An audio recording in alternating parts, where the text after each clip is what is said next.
résolution il est infinie, et ainsi de suite. Très bien. Essayons de faire d'autres capteurs.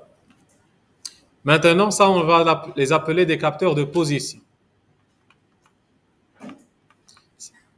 Les capteurs qu'on a vus, c'était les capteurs de déplacement. Potentiomètre, LVDT, c'est pour sentir le déplacement et combien on peut calculer ce déplacement. Maintenant, inductif, ça va être un capteur de position, ou bien de présence de quelque chose. Peut-être en industrie pharmaceutique, ou bien si on veut automatiser une chaîne de production, ou bien pour sentir une pièce métallique s'il existe ou pas, on fait ce type de capteur. C'est clair? Comment ça fonctionne? Suivez bien. Comment ça fonctionne? C'est une bobine qui entoure un matériau ferromagnétique, oui ou non? Ça, c'est une bobine qui entoure un matériau ferromagnétique. Les lignes de champ qui vont se créer lorsqu'on a fait un matériau ferromagnétique comme ça, si vous faites un matériau comme ça, et vous l'entourez par une bobine, là où il circule un courant I, ça va créer un champ, mais le champ, il sera dans quel sens? Comme ça, oui ou non? Circulaire. C'est clair? Ce champ magnétique, il sera affaibli ou bien l'inverse d'affaibli, il sera renforcé. Voilà. Il sera renforcé par quoi? Qu'est-ce qu'on a dit? Qu'est-ce qui renforce le champ? On a dit c'est nu0, nu-r, ni sur L. Très bien. Non, c'est le nombre de spires. La bobine a un nombre de spires fixe. Le courant, il est fixe, la longueur, elle est fixe. Ce qui fait tout cela, ça devient constante. Tu as déjà le premier matériau ferromagnétique, il est déjà là. Mais ce matériau ferromagnétique, si tu lui ajoutes aussi un autre matériau, ça veut dire là où il y a les champs magnétiques, comment? Ça veut dire que la bobine, elle induit sur elle-même. Toujours. C'est l'auto-induction qui vous donne le L. Le L, non, non. Ça nécessite l'alimentation pour créer le champ. Alors, soyez bien. Vous avez compris ce schéma? Il y a une bobine, un matériau, ça crée des lignes de champ. Ces lignes de champ, ils passent par quoi? Ils passent à un moment donné par cette pièce. C'est clair que je vais le mettre en jaune. Soyez bien, s'il vous plaît. Ils passent par cette pièce. Mais aussi, ils passent par quoi? Ils passent par l'air, oui ou non? Ils ont passé par l'air. C'est cette partie-là. Si maintenant, l'air devient une autre pièce, qu'est-ce que vous pensez qui va se passer? Si je mets ici une autre pièce métallique, je vais augmenter ce mu-r. Ce qui fait, je vais augmenter quoi? Le B. Lorsque le B augmente, qu'est-ce qui se passe au I? Qui l'a créé?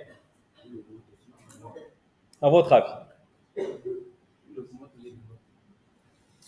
Elle va diminuer. C'est ça l'auto-induction. J'explique? Là, soyez bien. Faites attention, s'il vous plaît. Soyez bien. Vous avez ici une bobine. Qu'est-ce qu'elle crée? Un champ. Ce champ, qu'est-ce qu'il crée? Un courant, il va se créer où? Dans la même bobine. Dans le courant, il est comment? Qu'est-ce qu'on a dit? Il est toujours opposé. C'est ça l'auto-induction. Ce qui fait, elle crée le champ. Le champ crée un courant, il le crée où? Dans la même bobine. Qui sera comment? Opposé. Il va faire quoi? Il va affaiblir le courant initial. Ce qui fait, si tu augmentes ici, tu affaiblis le courant initial. Si tu diminues, tu augmentes le courant initial. À votre avis, ça peut être le rôle, un capteur, oui ou non? Un capteur que si le courant augmente, ça veut dire, qu'est-ce que vous pensez? Je ne sais pas si vous l'avez compris cette partie. Je vais la détailler encore une fois. Soyez bien. Vous avez une bobine. C'est clair? Un courant, on va l'appeler principal. Qu'est-ce qu'il crée? Il crée un champ principal. Ce champ principal, qu'est-ce qu'il fait? Il induit un courant. Il est comment ce courant? Un courant induit. C'est clair? Le courant total sur la bobine sera quoi? C'est le courant principal moins le courant induit. Ce courant induit, il a été induit grâce à quoi? Grâce à ce champ B. Si le BP augmente, qu'est-ce qui se passe? Le I induit augmente. Donc le I total s'affaiblit. C'est clair? Le I total s'affaiblit.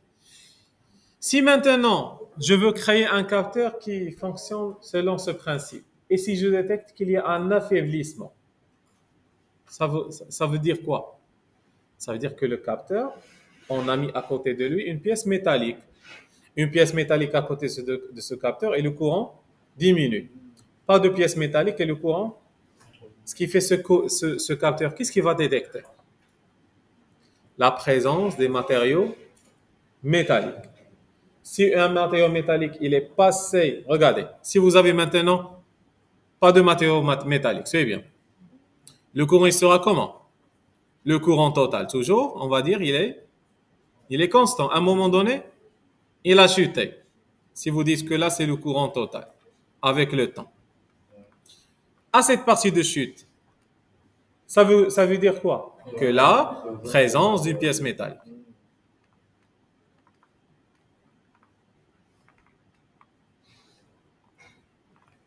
C'est clair? Et s'il revient à sa position initiale, plus de pièces métalliques. Et là, je peux compter combien de pièces métalliques ont passé devant ce capteur. Ça va être relatif à quoi? Ça va être relatif à quoi? Au nombre de fluctuations, au nombre de chutes. Peu importe l'amplitude de ces chutes, mais le nombre de chutes vous détecte combien de pièces ils ont passé. Et comme ça, je peux compter combien de pièces ils ont passé peut-être dans une chaîne. On est d'accord ici? Voilà, c'est ça l'objectif des capteurs inductifs. Et notez bien, les capteurs inductifs détectent uniquement les pièces métalliques. Ils ne peuvent pas détecter quoi? Une pièce en plastique, en bois, en verre, parce que leur nu-R, il est non significatif.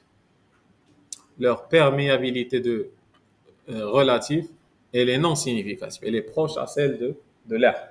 C'est bon ici? Alors, le capteur inductif détecte uniquement les pièces métalliques. Si par exemple, on a une pièce métallique dans le corps de l'être humain, sans radio, sans rien du tout, je peux faire passer quoi? Uniquement un capteur métallique. Et il va me détecter exactement là où la pièce elle est dedans. Comme les détecteurs de métaux, exactement. Connaissez les détecteurs de métaux? Exactement les mêmes fonctions. Lorsqu'il passe par un métal, il fait un bip. Quand est-ce qu'il va faire un bip? Lorsqu'il y a quoi? Une chute de courant. C'est clair? Lorsque le courant chute, tu fais un bip. Je peux faire un seul programme comme ça. If, alors. C'est clair le fonctionnement? Mais si cette pièce n'est pas métallique, il ne va pas la détecter, tout simplement.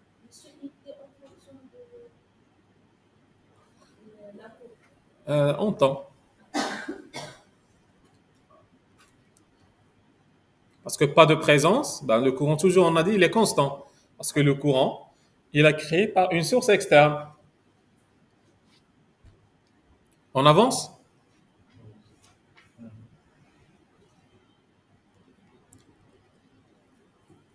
Alors, suivez bien.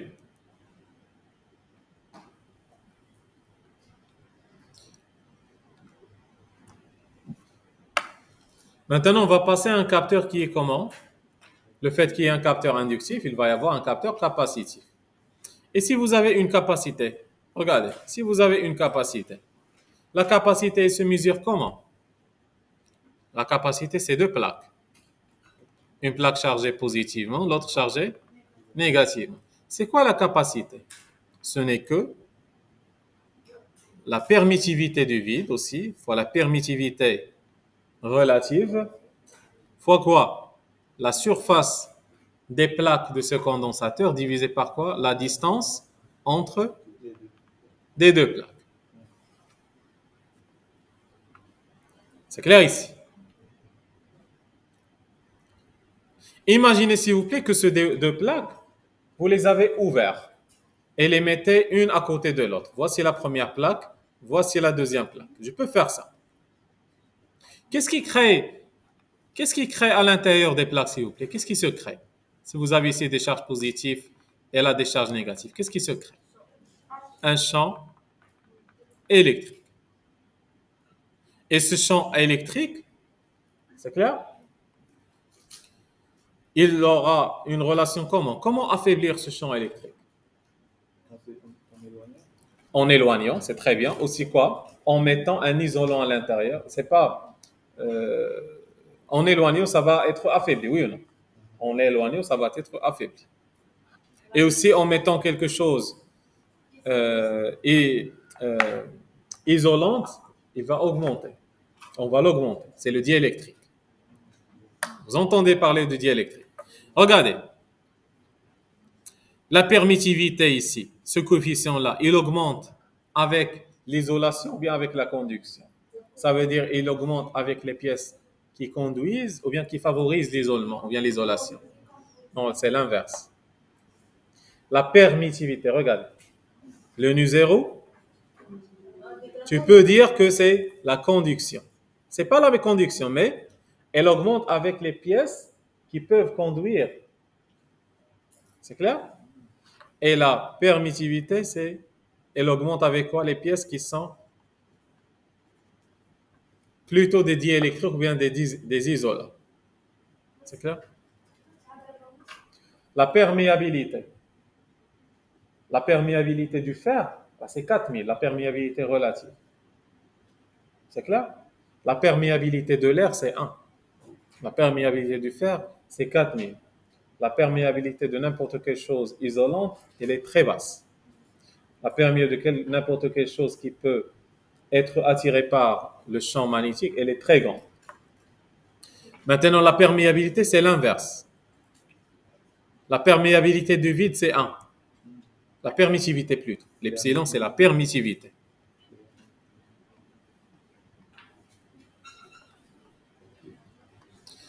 D'après son nom, la permittivité, c'est quoi? C'est la permittivité à laisser passer le champ électrique. Qu'est-ce qui laisse passer le champ électrique? Ce ne sont pas les métaux. Ce sont les plastiques, c'est le bois, c'est le verre. Il laisse passer, ça veut dire il ne n'affaiblit pas. Parce que les métaux affaiblissent quoi? Le champ électrique, mais renforcent le champ magnétique. Et ces métaux affaiblissent quoi? Et les isolants, qu'est-ce qu'ils font? Ils augmentent, ils renforcent le champ électrique, mais ils affaiblissent le champ magnétique. D'accord? Alors, soyez bien. Je vous donne ici un exemple. Soyez bien. Ça, c'est la permittivité relative. Elle augmente avec quoi? Regardez le vide et l'air, c'est à peu près combien? C'est 1. Mais peut-être, si je prends par exemple le verre, ça augmente. Par exemple, le bois, c'est 3,3. C'est clair? Par exemple, donnez-moi le plus grand coefficient ici, c'est le glass bonded mica. Et le mica. C'est 9,3. Qu'est-ce qui fait augmenter de la permissivité? C'est 6 isolants. Le bois, le verre, le mica, le plastique, et ainsi de suite. On est d'accord ici? Qu'est-ce qui fait l'affaiblir? C'est quoi? Ce sont les conducteurs ou bien les pièces métalliques. Alors, suivez bien. Maintenant, on est là. C'est le champ magnétique qui passe ici. C'est le champ électrique ici. Ce n'est pas le champ magnétique. C'est clair? Si vous faites passer ici une pièce en plastique, qu'est-ce qui change? C'est la capacité qui augmente. Si vous l'enlevez, c'est la capacité qui diminue. Et maintenant, ce métal ou bien ce matériau, ou bien ce capteur, je l'utilise pour détecter quoi? N'importe quel métal, ou bien la présence de n'importe quelle chose. Parce que dans l'air, la permissivité, la permissivité, c'est combien? C'est 1. Mais s'il y a quelque chose, ben, elle va augmenter, elle va changer. Et ça, c'est... Oui? Oui. Ah, yeah. Elle est là dans l'équation, tu vois. La capacité, elle est proportionnelle. Si ça augmente, la capacité augmente. C'est clair ici? Alors, on récapitule. Le capteur inductif, il détecte quoi? Uniquement les pièces métalliques. Le capteur capacitif détecte n'importe quelle pièce. Vous avez déjà utilisé le capteur capacitif?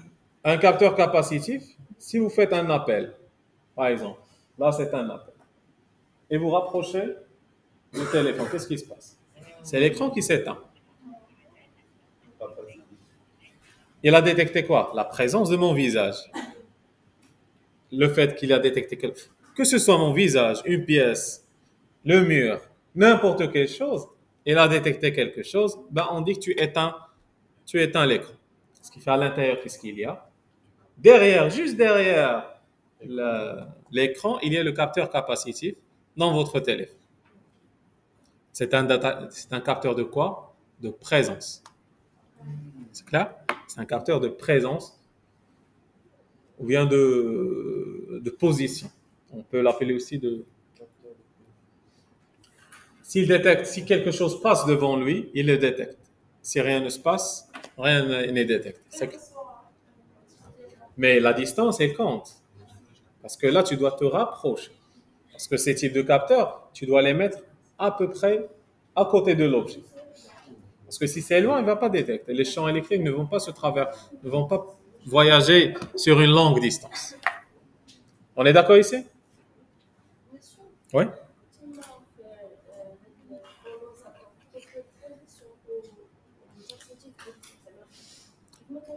Là, parce qu'un condensateur. Vous avez une feuille, s'il te plaît. Regarde, un condensateur. Tu parles de ces deux, n'est-ce pas? C'est ça la forme réelle du condensateur. Le condensateur, il est fait de quoi? De deux plaques. Ces deux plaques, tu peux les mettre comme ça. Tu peux les mettre comme ça. Comme tu peux les prendre et les enrouler. Et ça te donne un autre type. C'est celui-là qui est utilisé. Mais le principe, c'est similaire. C'est la même chose. La capacité change avec tout ce qui est à proximité. C'est vrai? C'est des plaques, tu peux le faire enrouler. C'est exactement, réellement, ils sont comment? Ils sont enroulés.